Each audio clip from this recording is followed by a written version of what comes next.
In today's video, I'm going to teach you how to create a milestone ClickUp. By the end, you'll know exactly how to turn a regular task into a milestone so you can mark key dates and track important deliverables more clearly on your timelines and reports. First, open ClickUp and head to your overview page inside your team space. This gives you a high-level view of your workspace and makes it easy to jump into the right area.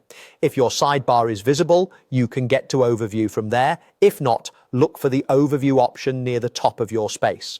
A quick note, interfaces can look slightly different depending on your layout or theme, but the options we're using are the same. Next, click into the project where the task lives. In some setups, this might be a folder or a list that functions like a project. If you don't immediately see it, use the search bar at the top to find the project by name. This is the fastest way to get where you need to go without hunting through multiple views. Now, open the specific task you want to designate as a milestone. You can do this from any view, listboard or Gantt. Just select the task title to open its details. Make sure you have edit permissions in this location. If you can edit the task, you can set it as a milestone. With the task open, look to the upper right corner of the task window and click the three dots, sometimes labeled More or More Actions.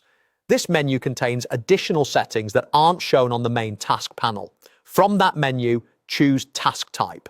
This is where ClickUp lets you specify whether the item is a regular task or a milestone. Selecting the right type ensures it displays correctly across views like Gantt, Timeline, and dashboards. Select Milestone.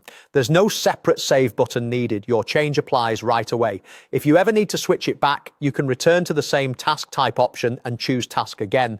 You'll know it worked when you see the milestone indicator on the task, often shown as a diamond icon or a milestone label. In timeline-based views, it will appear as a distinct marker rather than a bar, making it easy to spot critical checkpoints. For best results, add or confirm a due date on your milestone so it anchors to the correct point in your schedule. You can still add comments, attachments, and assignees, and team members will be notified based on your workspace's settings. That's it. Your task is now a milestone, ready to track important phases and handoffs with clarity.